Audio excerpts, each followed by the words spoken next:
Assalamu alaikum, ahlan wa sahlan. L'adoration est une route à prendre, ouverte par celui qui nous ordonne de croire. Et c'est un ensemble de bonnes manières qui nous a ordonné d'observer pour que nous puissions finalement l'atteindre et obtenir le bonheur dans cette vie et celle d'après. Il n'est pas possible pour ceux qui ne peuvent trouver cette voie et acquérir ces manières d'atteindre Dieu, d'atteindre la vérité. Nous allons écouter notre verset du jour. أعوذ بالله من الشيطان الرجيم بسم الله الرحمن الرحيم يوم يجمعكم ليوم الجمع ذلك يوم التغابن ومن يؤمن بالله ويعمل صالحا يكفر عنه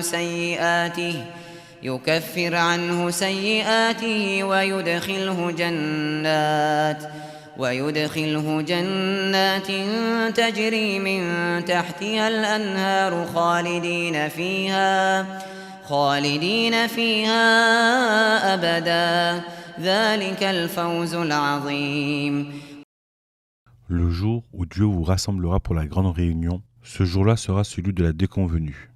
Quiconque aura cru et accompli de bonnes actions, Dieu effacera ses péchés et l'admettra pour l'éternité dans des jardins baignés de ruisseaux. Et ce sera pour lui le comble de la félicité.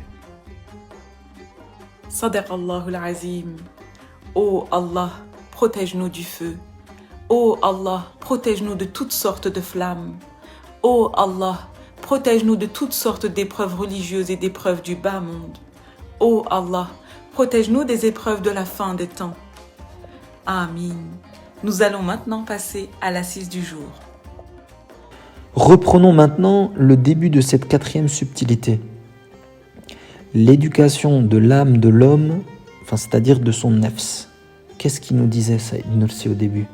Un des nombreux exemples de sagesse du jeûne de Ramadan en ce qui concerne l'éducation de l'âme de l'homme est ceci. En fait, dans l'univers, ou plutôt dans l'environnement que nous a mis à disposition Dieu, il a permis à l'être humain d'apprivoiser les matériaux, de les maîtriser. Il nous a par exemple permis d'apprivoiser le fil et d'en faire des tapis. Il nous a donné aussi la possibilité de maîtriser et d'apprivoiser le sable et d'en faire de la vitrerie, d'apprivoiser le pétrole et d'en faire du plastique ou d'autres applications utiles. En fait, dans tout cela, il y a l'apprivoisement de l'homme. Nous pouvons parler aussi de domestication. Mais en fait, sachez que l'apprivoisement le plus important demandé à l'homme par Dieu est justement l'apprivoisement de son nefs, de son moi intérieur. C'est ce que Dieu nous demande. C'est ce qu'il attend comme action principale de l'homme sur cette terre. Que nous maîtrisions et nous éduquons notre nefs, qu'il devient notre monture pour que nous puissions le diriger. Mais au contraire, si nous ne faisons pas ça, alors nous n'allons pas remplir notre mission principale, celle de trouver, face à Dieu en total serviteur, en maîtrisant nos envies et en s'éloignant de notre animalité, et d'arriver dans l'au-delà face à Dieu avec notre humanité la plus profonde sans aucune trace de cette animalité qui nous habite. Donc développer notre aspect humain et effacer au maximum et rendre à néant cet aspect, ce fond d'animosité et d'animalité qui nous habite dans notre nature même et notre essence même d'être humain. En fait, Dieu a semé telles des graines sur terre les êtres humains pour que nous puissions pousser comme une plante, en laissant sous terre notre bestialité, notre animalité, en abandonnant nos envies justement bestiales, en éduquant notre âme. On va permettre à la beauté humaine, ancrée aussi dans notre âme, de surgir, de s'élever, et c'est cela qui va nous permettre de nous rapprocher de Dieu. C'est cet aspect de notre âme qui nous approche à Dieu. Ce n'est pas l'animosité et l'animalité qui nous habitent. Celle-ci, elle nous éloigne de Dieu. Donc, éduquer notre nefs pour permettre à la lumière spirituelle située dans notre âme de s'élever auprès de Dieu. Donc l'objectif principal est en réalité notre propre éducation, parce que lorsque nous éduquons notre nefs, nous nous éduquons l'éducation de notre âme à travers celle de notre nefs. Si l'homme apprivoise toutes les matières sur terre, mais qu'il n'arrive pas justement à éduquer son nefs, est-ce que cela sert alors à quelque chose? Vous maîtrisez tout sur terre, mais vous n'avez aucune parole sur votre âme, sur votre nefs. C'est lui qui vous dirige, c'est lui qui vous impose ses désirs illimités. Est-ce que maîtriser les différentes matières et apprivoiser justement toutes ces matières premières nous servent à quelque chose vis-à-vis de Dieu? Je ne pense pas. Si l'humain connaît tout, mais ne sait pas répondre à ces questions de base, qui suis-je? Pourquoi j'ai été créé? Pourquoi le Créateur m'a envoyé sur Terre? Quel est mon objectif principal? Justement, si nous n'avons pas de réponse à ces questions, et si nous ne cherchons pas des réponses à ces questions, alors apprivoiser tout ce qui se trouve sur Terre ne nous sert pas à grand-chose, en dehors de répondre à un besoin matériel. Vous êtes d'accord? Prenons encore un exemple de quelqu'un qui sait parfaitement conduire une voiture, mais qui ne sait pas où aller, qui ne connaît pas sa destination.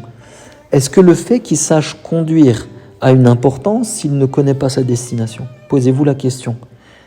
Moi, à mon avis, il est au même niveau que quelqu'un qui ne sait pas conduire, car il n'avance pas, vu qu'il ne connaît pas l'endroit où il doit y aller.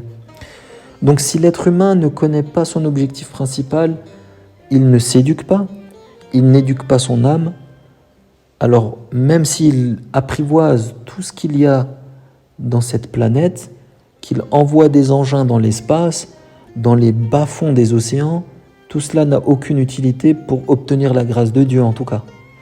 Car il oublie son objectif principal, celui d'adorer Dieu. Prenons un autre exemple pour exposer cela, l'exemple du prof de natation et de ses élèves.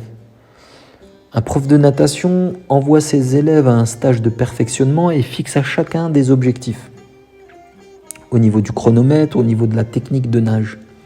Et au retour, les élèves sont testés. Par contre, les élèves anticipent l'un après l'autre. L'un va lui dire « Écoute, je n'ai pas pu nager pendant le stage, mais j'ai beaucoup couru. » Un autre va dire « Je n'ai pas nagé, mais j'ai super bien combattu sur le ring. » Un troisième va lui dire « Tu sais, je n'ai pas nagé, mais j'ai gagné un match de basket. » Mais quel était leur objectif durant ce stage? Quel était l'attendu de leur prof?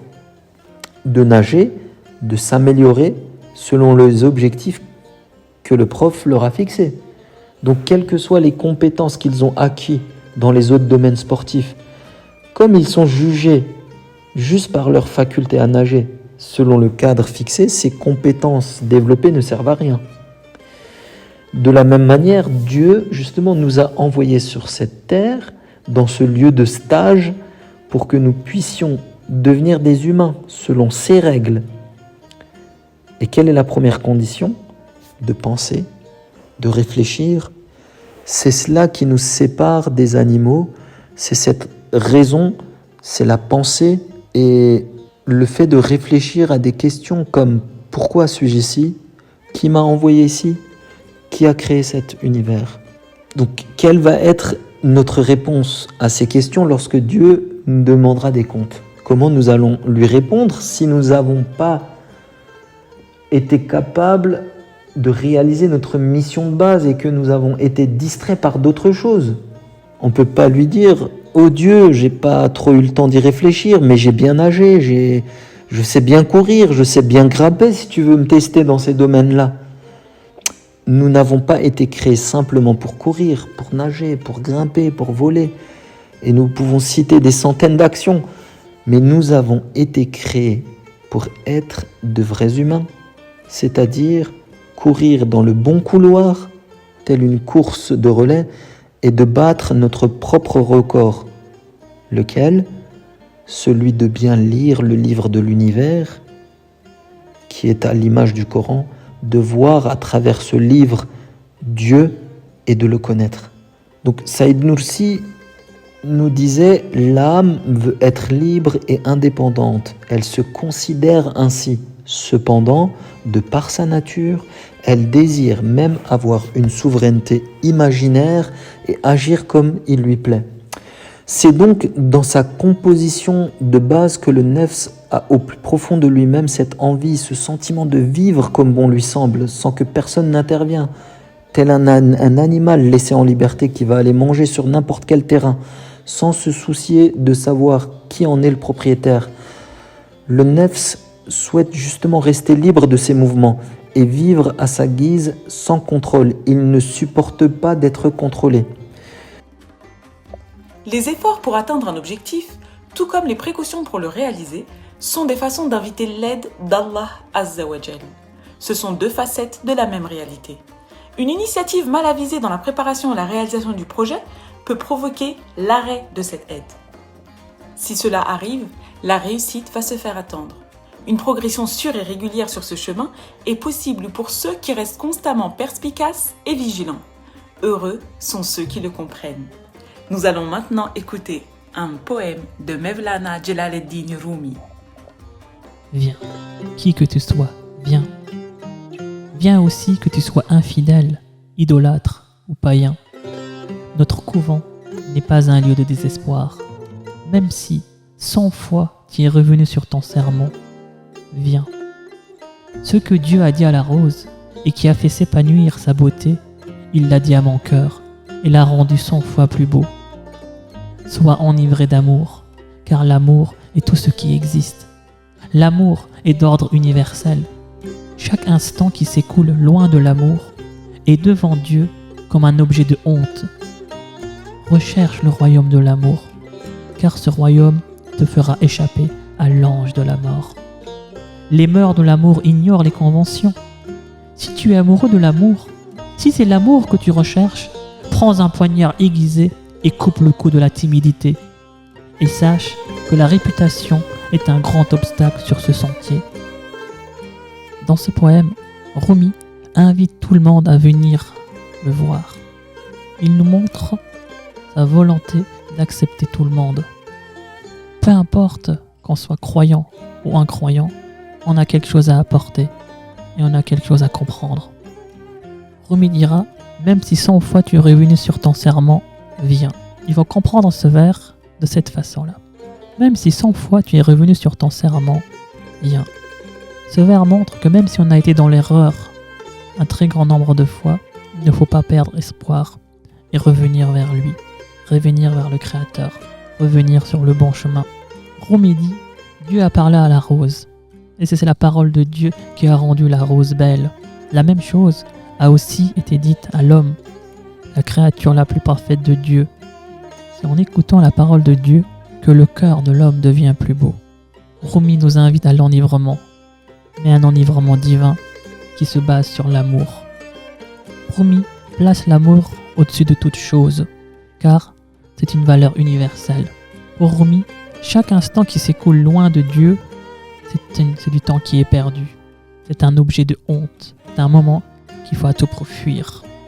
Par contre, Rumi va également terminer son poème par le vers « Et sache que la réputation est un grand obstacle sur ce sentier », c'est-à-dire qu'il ne faut pas faire preuve d'amour pour que les autres nous voient. Cet amour doit être personnel, cet amour doit être sincère. Ô Allah, protège-nous de l'égarement. Ô Allah, protège-nous du mal causé par notre âme charnelle qui désire le mal. Ô Allah, protège-nous du châtiment de la tombe. Ô Allah, protège-nous du châtiment du jugement dernier. Ô Allah, protège-nous du châtiment de l'enfer. Ô Allah, protège-nous du châtiment de ta colère. Ô Allah, protège-nous du châtiment de la tombe et des flammes. Ô Allah, protège-nous du feu de ta colère. Amin. Nous allons maintenant passer à la deuxième partie de notre assise spirituelle, Inch'Allah. Continuons la lecture. Elle ne veut pas admettre qu'elle est éduquée par des bienfaits innombrables, particulièrement si elle possède la richesse et le pouvoir dans ce monde, et si l'insouciance l'encourage aussi, elle dévorera les bienfaits divins comme un animal, un voleur, un usurpateur. Posons une question pour débuter notre réflexion. Quelle est la différence entre avaler comme un humain et avaler comme un animal ? puisque nous, tous les deux avalent. Mais l'un, en avalant, va réfléchir, va contempler. Souvenez-vous des premières subtilités que nous avons exposées, notamment la première parole, va remercier Dieu pour ses bienfaits qui vont alors se transformer en nourriture de l'âme, alors que l'animal va simplement remplir son ventre et assouvir un désir de manger. Donc entre celui qui connaît Dieu, qui est reconnaissant pour les bienfaits qu'il nous donne à travers cette table divine, et celui qui consomme sans réfléchir, il y a une différence cruciale. L'humain conscient va à chaque bouchée ressentir au plus profond de son âme cette reconnaissance vis-à-vis de son Créateur qui lui donne et lui propose plein de bienfaits de nourrir pour assouvir ses besoins en nutriments. Alors le sentiment de remerciement chez l'homme vis-à-vis de son Créateur va prendre de l'ampleur. Il s'impatiente de faire ses 5 prières quotidiennes pour être encore plus proche de son Dieu. Vous voyez, avoir conscience des bienfaits que Dieu nous donne, quel impact ça a sur notre vie spirituelle. Mais s'il dévore en toute insouciance, sans y apporter une once de réflexion, tel un animal, comme le dit Saïd Nursi, tel un voleur, tel un usurpateur, il va dire que c'est le hasard, la nature qui fait les choses et qui lui donne ses bienfaits. Il va ignorer son Créateur, il va simplement voir les intermédiaires qui lui apportent ses bienfaits. De ce fait, avec cette approche de voleur, le sentiment de reconnaissance et de remerciement ne prend pas effet et ne se développe pas. L'humain a été créé à l'image d'une machine à remerciement. Vous lui donnez en matière première des bénédictions, des dons, et lui va produire des remerciements. Donc, en fait, l'homme perd ses attributs de serviteur. Il consomme tel un animal, un voleur, sans remercier Dieu, le grand fournisseur. Il ne veut pas se souvenir que c'est un créateur qui lui fournit constamment ses bienfaits. Se rappeler qu'il est sous le contrôle de Dieu, qu'il n'a aucune signification sans lui, qu'il n'a aucun pouvoir, aucune force. Il va même pousser sa réflexion en pensant que c'est lui le créateur, tel un pharaon qui disait « Demandez à Moïse s'il y a un créateur autre que moi ». Donc en fait, le jeûne du Ramadan permet à ce nefs qui se croit souverain de prendre conscience de sa petitesse, de son incapacité totale, qu'il n'est pas un souverain mais un serviteur.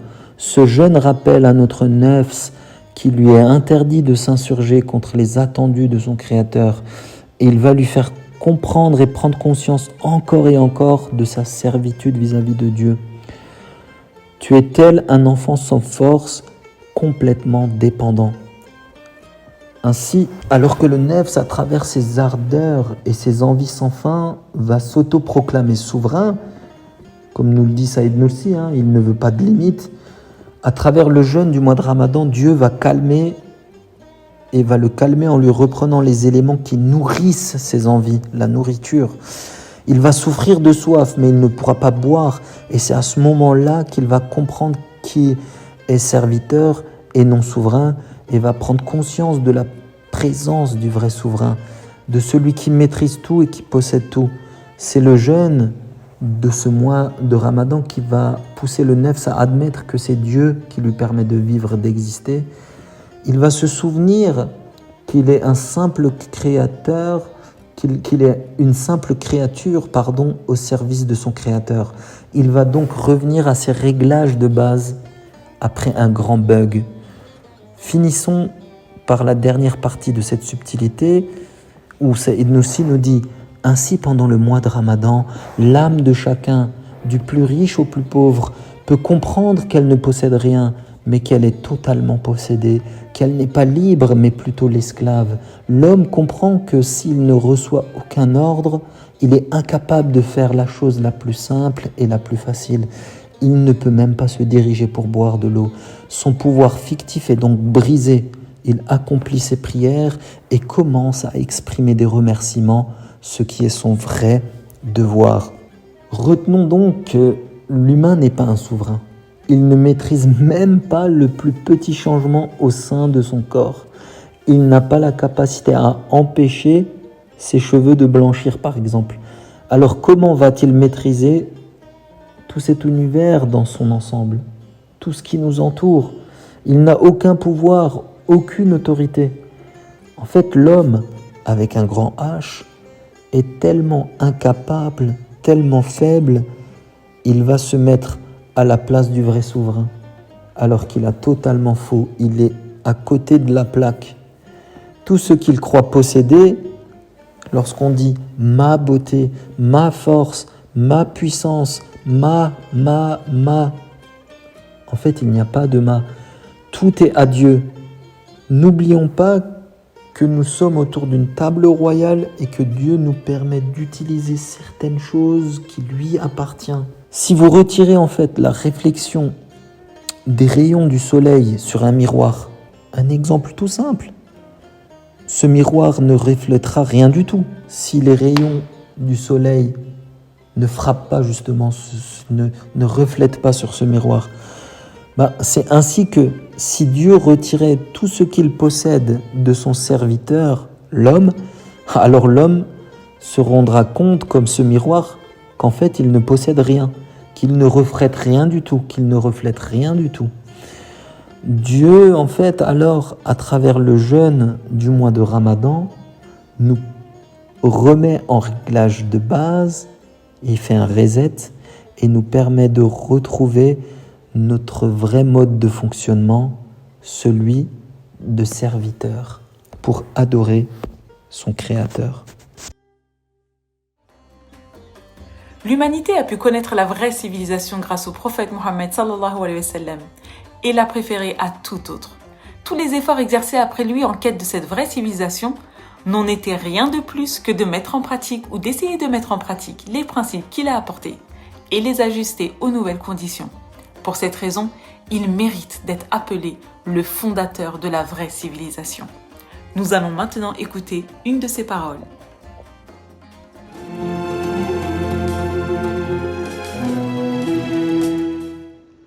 Quiconque ne souhaite pas pour son ami ce qu'il souhaite pour lui-même ne sera pas un vrai croyant.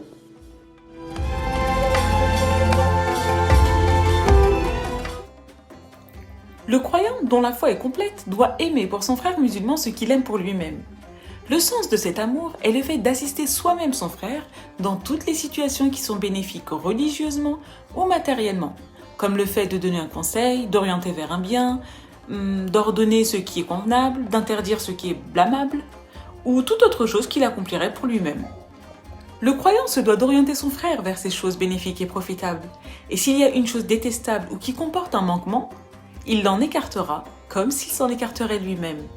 L'égoïsme doit disparaître de notre comportement.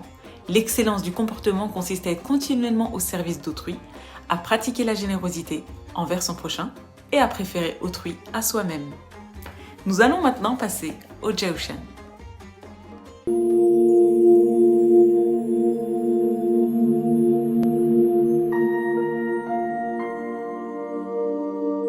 يا عدتي عند شدتي.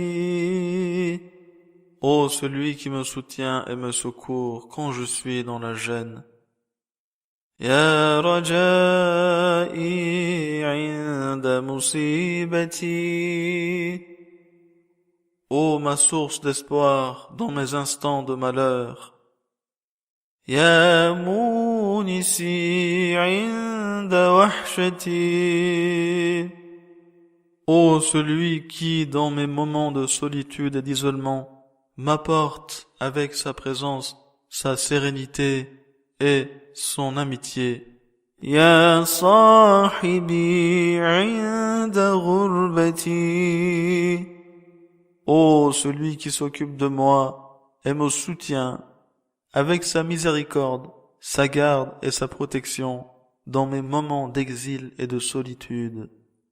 يا ولي عند نعمتي. Ô mon maître, tous les biens sacrés que je possède sont uniquement l'œuvre de ton pouvoir et de ta miséricorde. يا كاشفي عند كربتي. Ô celui qui dissipe mes peines et mes ennuis. يا غياثي عند افتقاري. Ô mon secoureur qui m'aide quand j'en ai besoin. يا ملجئي عند اضطراري. Ô mon refuge quand je suis dans l'embarras et les difficultés. يا معيني عند فزعي. Ô mon aide quand j'ai peur. يا دليلي عند حيرتي. Ô mon Seigneur qui m'oriente quand je suis perplexe et désorienté. سبحانك يا لا إله إلا أنت الأمان الأمان. خلصنا من النار. Gloire à toi, ô Seigneur. Pas d'autre divinité que toi. Nous implorons ton secours. Protège-nous de l'enfer.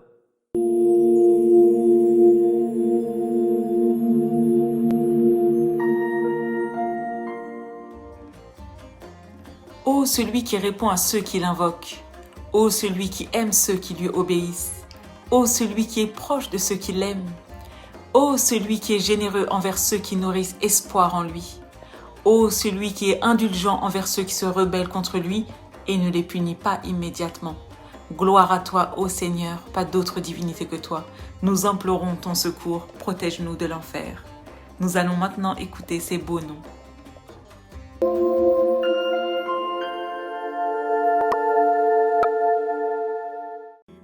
يا جميل يا الله يا قريب يا الله يا مجيب يا الله يا حبيب يا الله يا رؤوف يا الله يا عطوف يا الله يا معروف يا الله يا لطيف يا الله يا عظيم يا الله يا حنان يا الله يا منان يا الله يا ديان يا الله يا سبحان يا الله يا أمان يا الله يا برهان يا الله يا سلطان يا الله يا مستعان يا الله يا محسن يا الله يا متعالي يا الله يا رحمن يا الله يا رحيم يا الله يا كريم يا الله يا مجيد يا الله يا فرد يا الله يا ذكر يا الله يا أحد يا الله يا صمد يا الله يا محمود يا الله يا صادق الوعد يا الله يا علي يا الله يا غني يا الله يا شافي يا الله يا كافي يا الله يا معافي يا الله يا باقي يا الله يا هادي يا الله يا قادر يا الله يا ساتر يا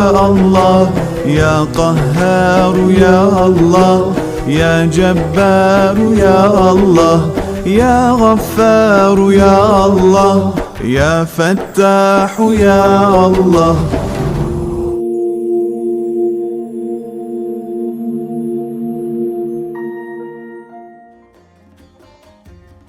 Nous avons terminé pour aujourd'hui. N'oubliez pas de vous abonner à la chaîne Boussole et d'activer les notifications pour ne rater aucune de nos vidéos. N'hésitez pas à liker et commenter. Bonne soirée et à demain!